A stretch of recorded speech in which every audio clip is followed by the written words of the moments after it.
Hello everyone, welcome to my YouTube channel. I am advocate Deepak Kumar.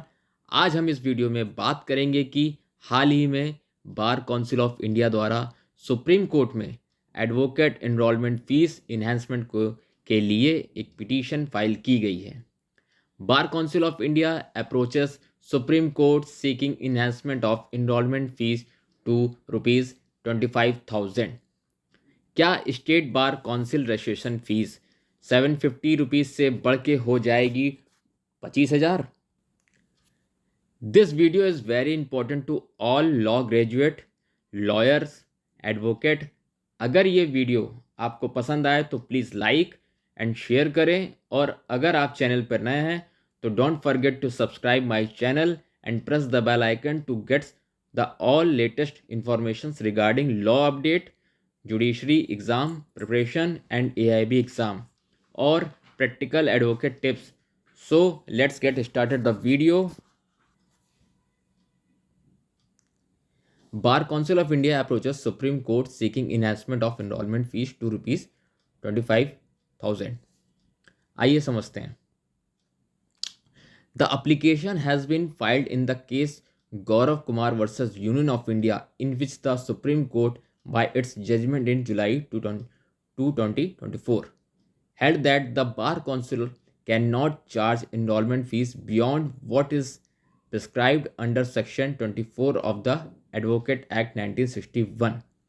मतलब जो आपको पता है कि जुलाई 2024 में सुप्रीम कोर्ट द्वारा Gaurav Kumar versus Union of India के केस में उन्होंने जजमेंट दिया था कि BCI और स्टेट बार काउंसिल अपने इनरोलमेंट फीस में जो एडवोकेट एक्ट के सेक्शन 24 में लिखा हुआ है उससे ज़्यादा फीस चार्ज नहीं कर सकती। जैसा कि देखा गया था कि अलग अलग स्टेट बार काउंसिल अपने अपने हिसाब से जो है इनरोलमेंट फ़ीस जो कैंडिडेट से ले रही थी, लेकिन जब इसको लेकर के Gaurav Kumar versus Union of India का केस हुआ तो सुप्रीम कोर्ट ने इसको स्टेक डाउन करते हुए कहा कि आप सेक्शन 24 का वायलेशन नहीं कर सकते, तो जो जो उसमें कहा गया है अमाउंट उसी से उतने ही आप ले सकते हैं।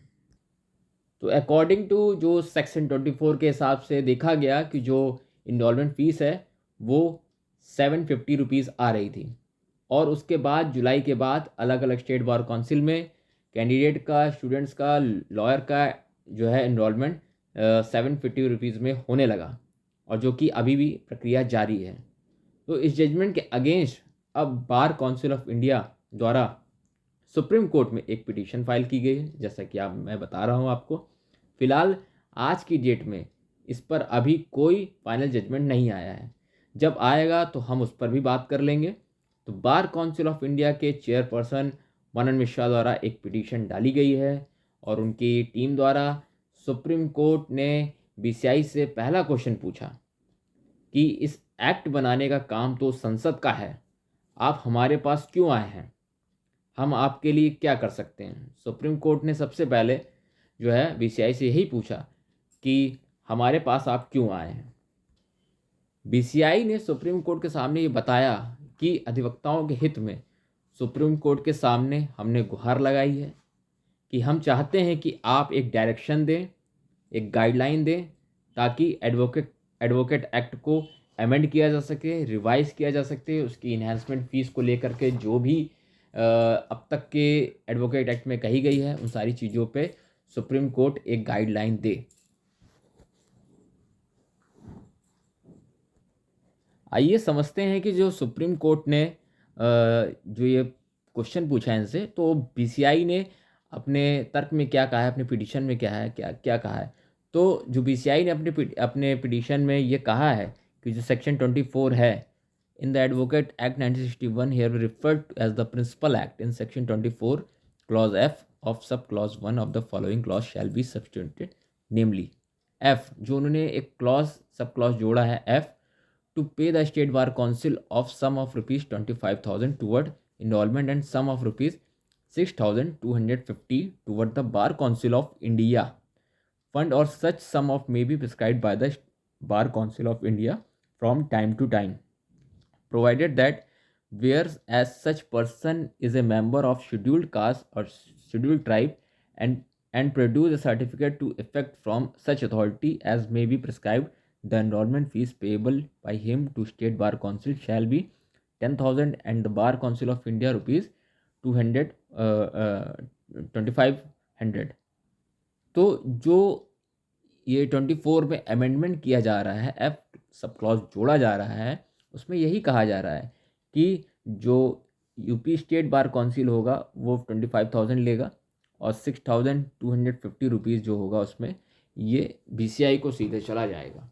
तो चूँकि बीसीआई ने तर्क दिया है कि इतने कम चार्ज करने पर मात्र 750 रुपये में हमको अपनी फंक्शनिंग करने में बहुत दिक्कत आ रही है, क्योंकि बीसीआई डिफरेंट टाइप की फंक्शनिंग करती है, बेनिफिशरीज अवेलेबल कराती है एडवोकेट्स को, maintaining the records of the advocacy, और एआईबी का एग्ज़ाम कंडक्ट कराती है, ऑल इंडिया पैन एग्ज़ाम होता है ये, ताकि एडवोकेट्स के सारे डाटा आंकड़े और उनके जो भी उनके रिलेटेड जो भी केसेस हो सकते हैं उन सारी चीज़ों को, उनके मिसकंडक्ट को, इस सारी चीज़ों को बीसीआई देखती है, समझती है।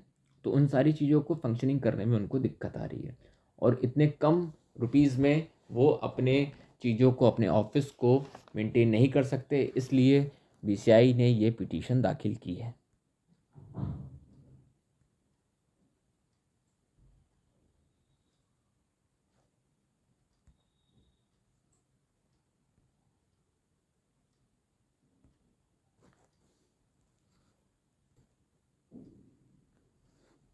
जो जस्टिस नरसिम्हा है जो इस पिटीशन को देख रहे हैं, तो उन्होंने क्या कहा, Justice Narasimha questions what role does the court have to play in this.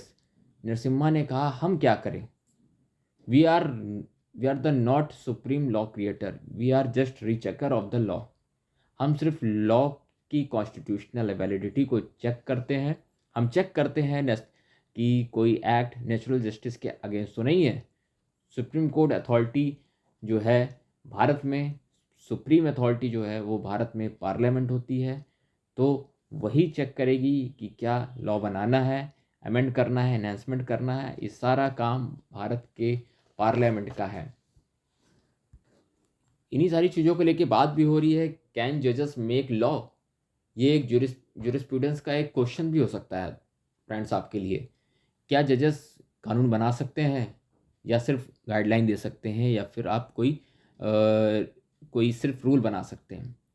क्योंकि सुप्रीम कोर्ट का बहुत सारे ऐसे मामले हैं जिसमें सुप्रीम कोर्ट ने अपने डिसीजन के द्वारा जो है सरकार को एक गाइडलाइन दी है, ताकि एक डायरेक्शन दिया है ताकि सरकार उस दिशा में कानून बना सके।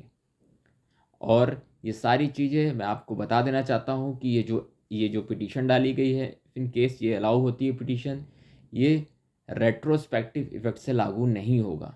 मतलब कि जो भी छात्रों ने, जो भी कैंडिडेट ने अगर अपना इनरोलमेंट फ़ीस 750 रुपये दे दिया है, अपना फॉर्म जमा कर दिया है, तो ऐसा नहीं है कि आपका रजिस्ट्रेशन रद्द कर दिया जाएगा और फिर पुनः आप लोगों से नई फ़ीस ली जाएगी। तो जो आपने दे दिया है उसके बाद अब कुछ नहीं हो सकता, आपका रजिस्ट्रेशन 750 में ही हो जाएगा। अब जो नई प्रक्रिया होगी इस पिटीशन के अलाउ होने के बाद और पार्लियामेंट के द्वारा अमेंड करने के बाद, जब ये पूरी तरीके से ये पूरा मैटर सॉल्व हो जाएगा, तो जो फीस बताई जाएगी उसी के हिसाब से नए कैंडिडेट से फीस ली जाएगी। तो ये रेट्रोस्पेक्टिव इफेक्ट से लागू नहीं होने वाला है, आप बिल्कुल भी निश्चिंत रहें, ये प्रोस्पेक्टिव इफेक्ट से लागू होगा। ठीक है दोस्तों, क्योंकि स्टेट बार काउंसिल और बार काउंसिल जो है अधिवक्ताओं को इंश्योरेंस देता है, मेडिकल क्लेम देता है, बहुत सारी अलग अलग फैसिलिटीज़ देता है, तो उसके लिए ये इतनी कम चार्जेस में, ये उनका तर्क है कि वो सारी चीज़ों को फंक्शनिंग कर पाना बहुत ही मुश्किल है। तो आइए समझते हैं कि जो ये नरसिम्हा साहब जो हैं हमारे जस्टिस हैं, उन्होंने क्या कहा है। तो देखिए, that it is the humble submitted that the enrollment fees prescribed by the act was more than the 3 decades ago, and the same was not enhanced for the past several years by the parliament. However, the statistical data shows that there is an average rate of inflation rate from 1960 to 2021. The average inflation rate during this year was 7.5 per year. In the overall, the price increase was 7,704 rupees percentage. An item that would cost rupees 100 in the year of 1960 would cost of rupees 7,804 rupees at the beginning of the year 2022. In the case year 2023, the inflation rate was identified as 5.8%. If the set concept and understanding is implemented, the enrollment fees that need to be charged at present would be around 50,000 that the application state. मतलब इस जो बात कही जा रही है BCI द्वारा, ये कहा जा रहा है कि जो 1960 से लेकर के 2001 तक के बीच में जो एवरेज इन्फ्लेशन रेट है, उन्होंने कहा है कि 7.5% पर ईयर के हिसाब से था। और आज तक जो है 60 के बाद से आज तक इसमें कोई बढ़ोतरी नहीं हुई है। और जो आइटम 1960 में 100 रुपये का मिल रहा था, वो आज के टाइम में 2022 में वो 7,804 रुपये का मिल रहा है।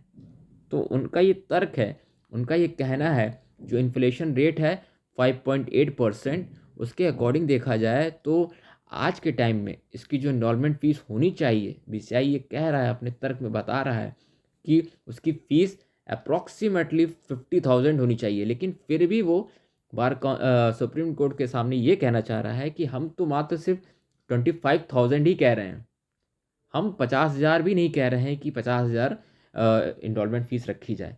हम सिर्फ ये कह रहे हैं कि फ़ीस जो है 25,000 रखी जाए। चूँकि ये समय की मांग है और एडवोकेट के बहुत सारे काम होते हैं जो बीसीआई को करने होते हैं, तो इतने कम 750 रुपये में कोई भी फंक्शनिंग नहीं की जा सकती है। उनका ये तर्क है बीसीआई द्वारा सुप्रीम कोर्ट के समक्ष। तो ये सारी बातें हैं, आप समझ सकते हैं कि बीसीआई ने सुप्रीम कोर्ट के सामने ये सारी बातें रखी हैं। तो ये जो चीज़ें हैं, इसके बाद देखते हैं आगे क्या होता है, क्योंकि अभी मैटर पेंडिंग है बिफोर द सुप्रीम कोर्ट। अभी देखते हैं इसमें क्या होता है। The BCI also sought liberty to the revise these fees to account for future inflation based on the Reserve Bank of India's inflation calculator. और साथ ही साथ उन्होंने ये भी कहा है कि जो आरबीआई द्वारा इन्फ्लेशन कैलकुलेटर होता है, टाइम टू टाइम हमारी इस फीस का इस इनरोलमेंट फ़ीस का जो है इन्फ्लेशन के साथ कैलकुलेट किया जाए, ताकि ये सिर्फ 25,000 ना हो। अगर इन्फ्लेशन जैसे कि कंट्री का बढ़ रहा है, उसके हिसाब से इनरोलमेंट फ़ीस भी बढ़ती रहे। तो उन्होंने इस चीज़ को रिवाइज़ करने के लिए भी सुप्रीम कोर्ट के सामने पिटीशन रखी है। तो देखते हैं कि इस पूरे मामले में इस याचिका में क्या होता है। लेकिन मुझे लगता है कि जो भी होगा वो सुप्रीम कोर्ट अधिवक्ताओं के हित में ये निर्णय लेगी और सरकार अधिवक्ताओं के हित में निर्णय लेगी। लेकिन ये जो फ़ीस अगर ये 25,000 होती है, तो शायद ये बहुत सारे लॉयर के लिए थोड़ी सी प्रॉब्लम हो सकती है, जो पूरा बैकग्राउंड से आ रहे हैं, लेकिन वो अधिवक्ता बनना चाहते हैं, लेकिन बहुत सारी समस्याएं उनके साथ होती हैं। तो ये सारी चीज़ें आगे देखने को पता चलेंगी कि क्या होता है। लेकिन फ़िलहाल हमें देखना होगा कि आगे क्या होता है। तो आई होप ये वीडियो आपको पसंद आया होगा। अगर ये वीडियो आपको पसंद आता है तो प्लीज़ लाइक करें, शेयर करें और सब्सक्राइब करें हमारा चैनल। और इस तरह की लॉ इन्फॉर्मेशंस और लॉ अपडेट आपको मिलती रहेगी। Thank you.